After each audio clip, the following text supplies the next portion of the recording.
Hey you there, Happy New Year. I hope 2026 is treating you so well, at least so far.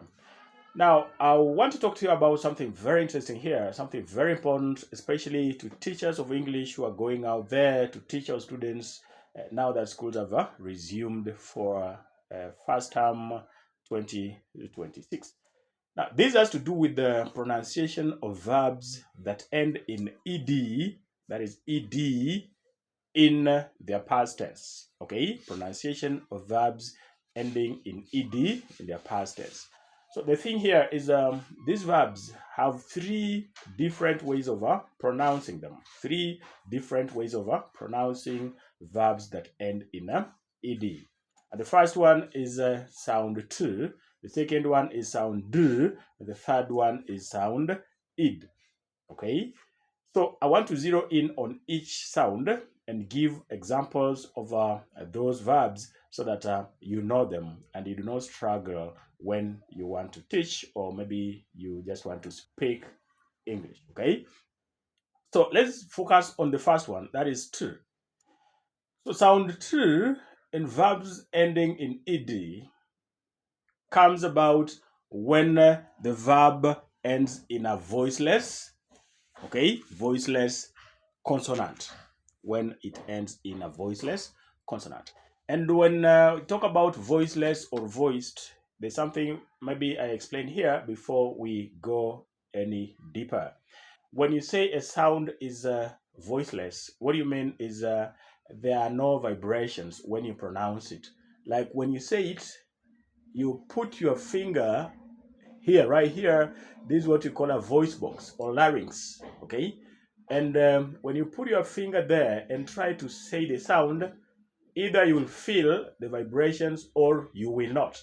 So that one that comes with vibrations is what we call a voiced sound. Okay, and that one without vibrations is what we call a voiceless sound. Let me give this example. Put your finger here on the voice box and say b b b. You will feel some vibrations. Then say p, no vibrations. How about this? G, g, g, vibrations. K, no vibrations. Okay. How about this other one? D, d, d, vibrations. T, t, no vibrations. Z, z, vibrations. S, no vibrations. So the one that has vibrations, when you say it, is a voiced one. And the one without vibrations is a voiceless one. So that is what in Kiswahili we call sauti guna na sauti siguna. Okay. So when I talk about voiced and voiceless, you should know what I am talking about. Now let's actually deep in. When we talk about verbs that end in ed but are pronounced as to because of a voiceless consonant, here are the examples I'm talking about. For example, pack, the past tense is a packed. So we say packed and not packed. Pass, the past tense is a passed, not passed. Okay? Kick, the past tense is kicked. So we say kicked and not kicked. That's what I'm trying to explain. Other examples we have advance. So this advance is voiceless, so it will be advanced and not advanced. You get that? Then we have voice, voice itself. That's a verb.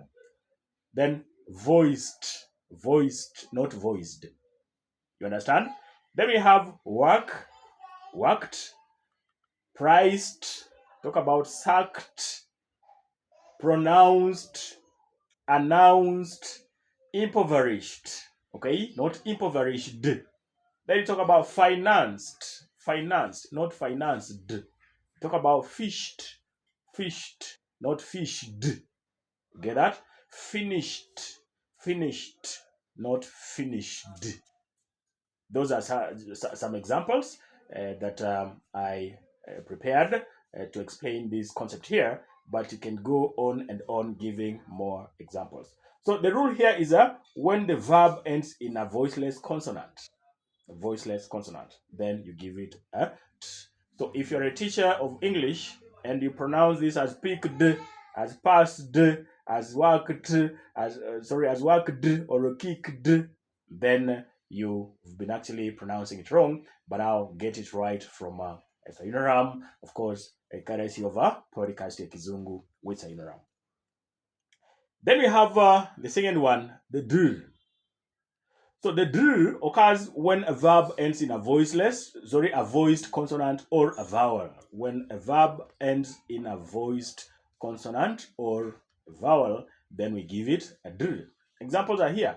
Play. The E is a voiced. So the past tense is played. Not played. Then you have prayed, robbed, mugged, advised, advised. Then you have revised. All those ones are examples, but I know we cannot exhaust the list. There are so many out there which you can actually think of. So the rule here is when a verb ends in a voiced consonant sound or a vowel sound, then it goes the d. Then the last one here is those that end in ed, but it is pronounced as a id. Okay. Here the rule is when a verb ends in t sound and d sound. Remember, we are talking about sound and not letter. Sound and not letter. Examples are here. List, the past tense is listed. So we say listed and not listed. Then you have want is a wanted. So we say wanted and not wanted. So we have hint, hinted, not hinted. We have grant, that's granted, not granted. We have wait, waited, not waited. We have situate, situated, okay, situated, not situated. We talk about facilitated and not facilitated. We talk about vibrated, not vibrated. We talk about limited, not limited. We talk about elected, not elected. We talk about selected, not selected. Talk about aided, not aided. I talk about cited, not cited. These are just a few examples that I use to explain, but you can go on and on. So remember, rule number one for the to is when the verb ends in a voiceless consonant. For do is when a verb ends in a voiced consonant sound or a vowel sound. Then for id is when a verb ends in sound t or sound d. So I think I've tried actually to explicate this without bothering you with the jargon of allomorphs, talk about phonological conditioning, talk about phonology, morphology.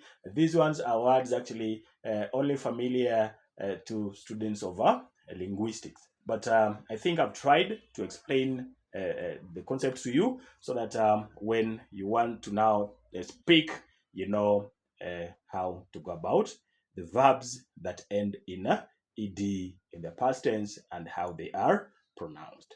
So that's actually what I prepared for us. And as you enjoy your new year and you are a teacher going back to school, I just want to wish you a wonderful teaching. If you're a student of linguistics, that information is equally beneficial to you. Thank you so much. And of course, subscribe to Podcast ya Kizungu with Inaram, that is on Spotify, and channel ya Kizungu with Marani on YouTube. Then get to learn this content and more. Thank you so much and Happy New Year.